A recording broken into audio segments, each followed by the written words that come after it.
I am quarantining 10 times a day. I feel fine. My 7-year-old has first person in our family to get it. In fact, I think it gave him more energy. Yeah, it's only 7 more days of that. It's really difficult to write music and to concentrate on that when my son is in and out of the room so many times. Make sure to like and subscribe! So I decided to work on some different projects.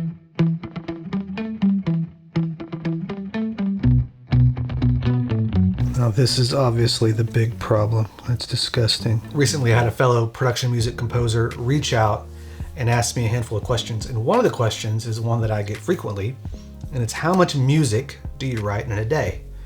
And I find that question to be impossible to answer because I don't write music all day. I do other things. I very rarely will start a song in one morning, finish it at the end of the day, including mixing and mastering and stems and all that. That's just not the process that I go about working. If I'm only working on one album at a time, I divide the process up into different parts, and if I get tired of a song, I move on to another song.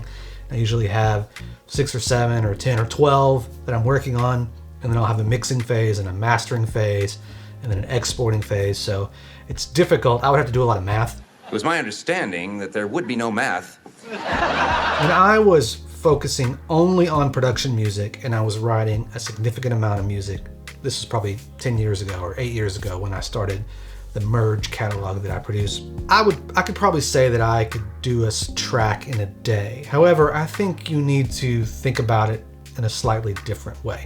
91% isopropyl alcohol.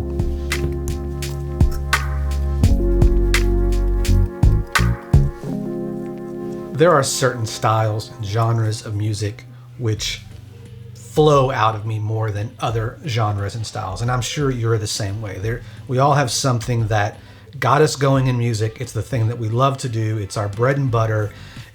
For me, it's probably acoustic guitar related material, layering acoustic guitars, maybe singing some real pretty vocals to go oohs and ahs to go over it. Optimistic, that seems to be what has done the best for me, even though I don't necessarily like writing super happy music.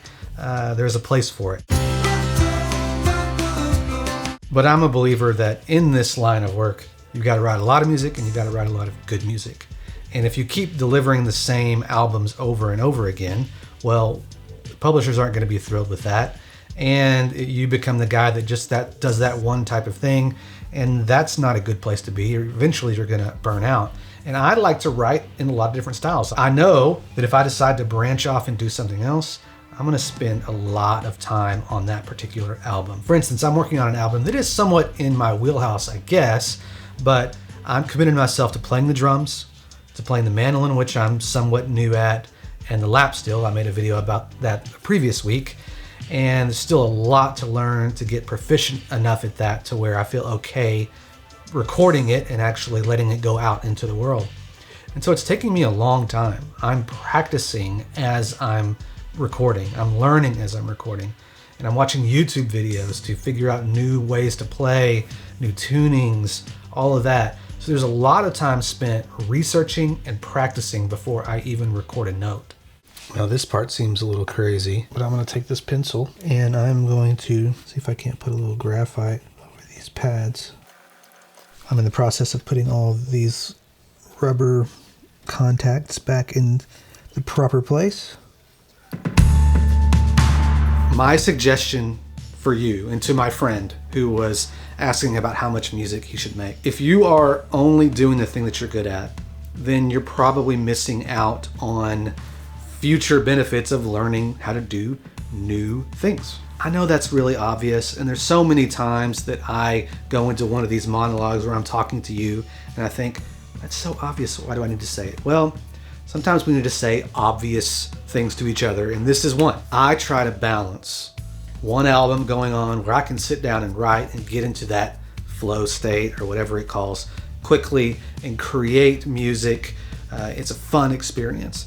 And I try to balance that out with working on albums that make me and force me to learn new skills, learn new gear. Sometimes that gets expensive because I want to buy gear for the project, but I think that's part of what we're doing. You have to invest in the gear, and a lot of times that's a virtual instrument or an EQ plugin or whatever. It's countless places to put our money. My son is singing Who Let the Dogs Out on the other side of the wall, so hopefully I don't get a copyright strike. This is where the keyboard goes. This lifts up. I put this on a hinge, so I've just got it braced enough to pull it out. Down here we have the MIDI output that's going into a MIDI to USB converter. And then there is a sustain pedal input. So I'm gonna bring the keyboard in and see if we can get it to work. But keep this in mind. There is the trap of only watching YouTube videos, only learning new techniques, and being an expert at that thing until you actually do it. And then you realize you are not an expert. There are so many styles and techniques that I thought would be easy that when I actually got to working on them inside the DAW, I realized that I am not thinking in the way that people who create that music think. And that's as much a part of it as the skill. So you can research and you can watch, but if you're not putting it into practice on a daily basis, that information's not going to be processed. You're not going to learn it. You're not going to retain it. And it's not going to be any good to you. There are times where I've got to cut myself off and stop watching until I can get to work. And then I'll have new questions and I'll know what to search for and I'll know which videos to watch. And then I can go back to the research phase. I found that helps me continue to move forward. But one of the neatest things about this business and writing a lot of music is that you have something. At the end of the day, you have something. It wasn't there when you started, and whether it's good or not, it's there for you to know how far you've progressed or how far you still need to go. I think there is a 48% chance that it works. All right, moment of truth. Everything is plugged in. The C key did not work, and E through G sharp did not work. So let's start with the C. Yes.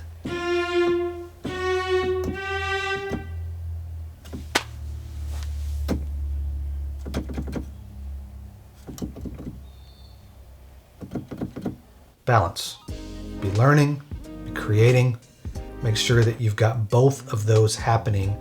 And I believe that you'll see your progress. Because what happens is it's not linear.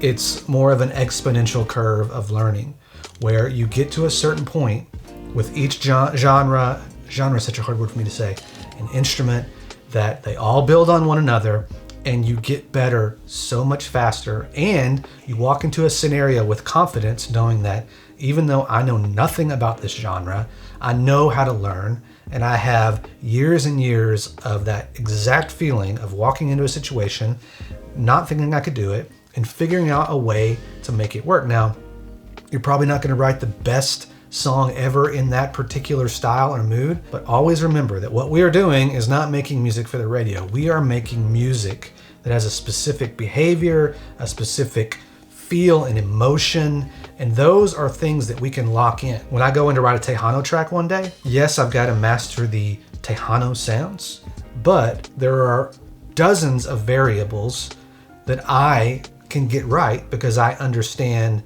how the process works.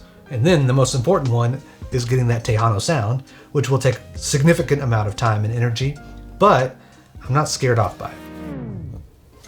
It's the next morning. I'm back at it. I don't think this is gonna work, but I'm gonna give it one more try. At first, it was this group that stopped working, and now it's this group. So I cleaned it, and then I used this eraser side to clean these even more, which a guy did on a video, so I'm following his lead.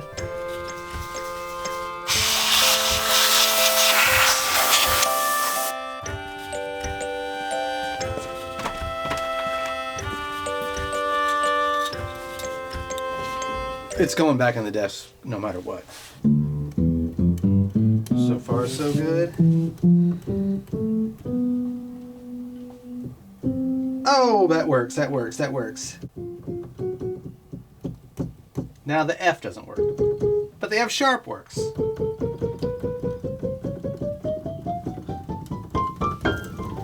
One note! Wait.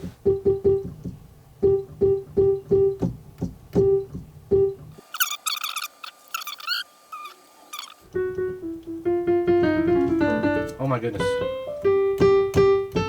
I think it works. I think it works. Those contacts, the rubber part that I had to push in ever so slightly, perhaps those are not making good contact, but maybe the more that I play and the more pressure gets put on those contacts, they'll seat properly.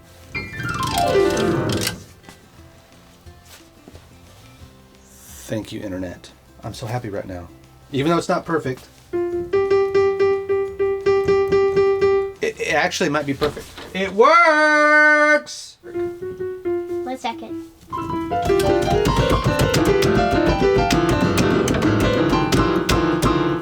Daddy's face. Please don't do that. What do you say? Make sure to like and subscribe.